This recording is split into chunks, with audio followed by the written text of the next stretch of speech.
नमस्कार, मैं हूं नरेश वत्स। इलेक्शन मंत्रा में आपका स्वागत है। 2024 के लोकसभा चुनाव का बिगुल बज चुका है। पश्चिम बंगाल के 2 सांसद आज बीजेपी में शामिल हो गए हैं। देवेंदु अधिकारी और अर्जुन सिंह ने आज बीजेपी की सदस्यता ग्रहण कर ली है। बीजेपी के सह प्रभारी पश्चिम बंगाल के अमित मालवीय ने कहा है कि पार्टी पश्चिम बंगाल में लगातार मजबूत हो रही है। संदेश खाली के बाद पश्चिम बंगाल की राजनीति पूरी तरह से बदल गई है। राजनेता लब्ध प्रतिष्ठित लोग पार्टी की सदस्यता ग्रहण कर रहे हैं। उसी क्रम में तृणमूल कांग्रेस के वरिष्ठ नेता सांसद अर्जुन सिंह जी और तृणमूल कांग्रेस के सांसद पश्चिम बंगाल के राजनेता श्री देवेंदु अधिकारी जी आज पार्टी में शामिल हो रहे हैं।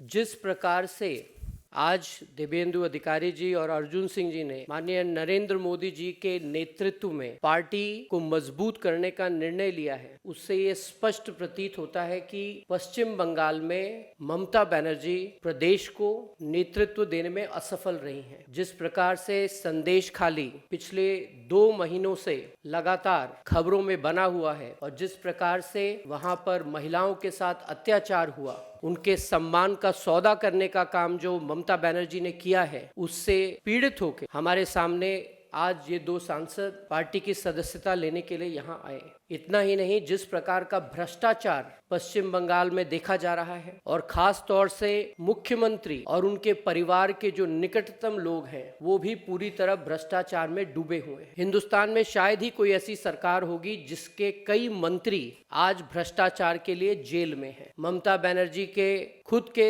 सगे संबंधी तमाम मामलों में इन्वेस्टिगेशन के दायरे में है। जिस प्रकार का लॉलेसनेस पश्चिम बंगाल में देखा जाता है वो शायद ही किसी अन्य प्रदेश में देश में देखा गया। हम सब ने 2021 के विधानसभा के चुनाव के बाद हुई हिंसा, बलात्कार और ऐसे अन्य जघन्य अपराधों की जो घटनाएं थी वो देखी, वो सुनी। उनमें से कई मामले ह्यूमन राइट्स कमीशन के पास है, सुप्रीम कोर्ट के पास है, हाई कोर्ट के पास है और इन सभी मामलों की जवाबदेही सीधा और सीधा ममता बनर्जी पर बनती है। पश्चिम बंगाल आज परिवर्तन के लिए आतुर है और उसी श्रृंखला में बहुत सारे पश्चिम बंगाल के नेता आज प्रधानमंत्री नरेंद्र मोदी जी के नेतृत्व में भारतीय जनता पार्टी के साथ जुड़ना चाहते हैं। मुझे उम्मीद है कि जो लोग पश्चिम बंगाल को नई दिशा दे सकते हैं, जो लोग पश्चिम बंगाल को नए सिरे से बना सकते हैं, संवार सकते हैं, उन सबको भारतीय जनता पार्टी में हम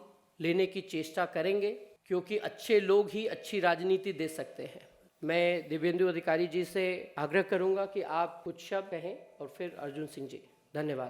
तो हमारा लक्ष्य यही होगा, मालवीय जी ऑलरेडी बोल चुके हैं, संदेश खाली। हम लोग बंगला बंगाली, हम लोग माँ दुर्गा का पूजन करते हैं, माँ काली का पूजा करते हैं, माँ सरस्वती का पूजा करते हैं। संदेश खाली में जो हुआ है, खास करके महिला का प्रति जिसका निंदा करने का भाषा नहीं है। सारा ये संदेश खाली अभी बंगाल का मुद्दा नहीं है, ये संदेश खाली का मुद्दा सारा देश का मुद्दा है। भारतीय जनता पार्टी जैसे पीड़ित आदमी लोगों के पास पहुंचा, पहले कोई पॉलिटिकल पार्टी नहीं पहुंच पाया, भारतीय जनता पार्टी ने पूरे बंगाल में जिस तरह से अत्याचार, जुल्म, गुंडागर्दी, राहजनी, हजारों कार्यकर्ताओं की नौकरी जिस तरह से चली गई, 50 से ऊपर लोगों की हत्या हुई, सुप्रीम कोर्ट ने आदेश दिया, वहाँ सीबीआई की इंक्वायरी शुरू हुई। उस पोस्टपोल वायलेंस में हमारे क्षेत्र में सबसे अधिक लोगों को झेलना पड़ा और उसी अत्याचार के तहत अपने ऊपर तो अत्याचार हुआ, उसको मैं किसी भी तरह से झेल रहा था, लेकिन कार्यकर्ताओं को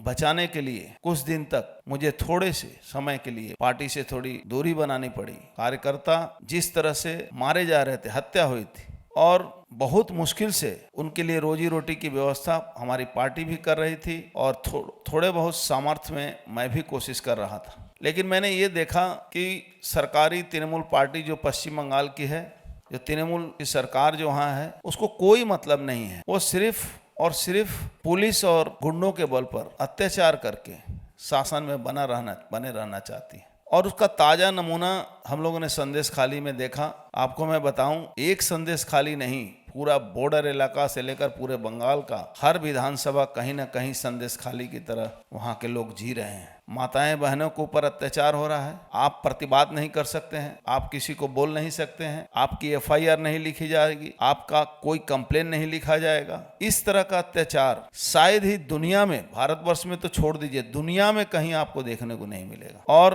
भारतीय जनता पार्टी के परिवार को जो नेतृत्व है उनको मैं अभिनंदन करता हूँ कि मैं जो थोड़े समय के लिए मैं सक्रियता मेरी भारतीय जनता पार्टी के साथ नहीं थी, उसके बावजूद भी मैं जब संदेश खाली की घटना के बाद बहुत उत्तेजित होने के कारण मैं जब पार्टी से संपर्क किया कि इस तरह से चुपचाप बैठा नहीं जा सकता है हमारे लिए, हम प्रतिवाद भी नहीं कर सकते हैं, हम बोल भी नहीं सकते हैं, हम फिर से भारतीय जनता पार्टी में अपना योगदान देना चाहते हैं। अगर आपका आशीर्वाद रहे तो निश्चित रूप से नरेंद्र मोदी जी जो हमारे प्रधानमंत्री हैं, जिस तरह से पूरे भारतवर्ष को आगे ले जा रहे हैं, बंगाल में अगर इस कुशासन से मुक्ति पाना है तो एकमात्र रास्ता है हमारे प्रधानमंत्री जी, वो जितना मजबूती से इस पश्चिम बंगाल को बचाने की कोशिश कर रहे हैं और आने वाले दिन में उन्हीं के हाथ से ये बंगाल का उद्धार भी होगा और इस अत्याचारी शासन का अंत भी होगा। बीजेपी 370 और NDA 400 के पार के नारे को साकार करने के लिए बीजेपी ने अपने दरवाजे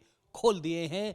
जो भी सांसद या राजनीतिक दल के सदस्य बीजेपी की विचारधारा से सहमत हैं, वो बीजेपी में शामिल हो सकते हैं। बड़े पैमाने पर विभिन्न राजनीतिक दलों के लोग बीजेपी में शामिल हो रहे हैं। आप बने रहें इलेक्शन मंत्रा के साथ और मुझे मेरे सहयोगी सरबजीत सिंह के साथ दीजिए अनुमति।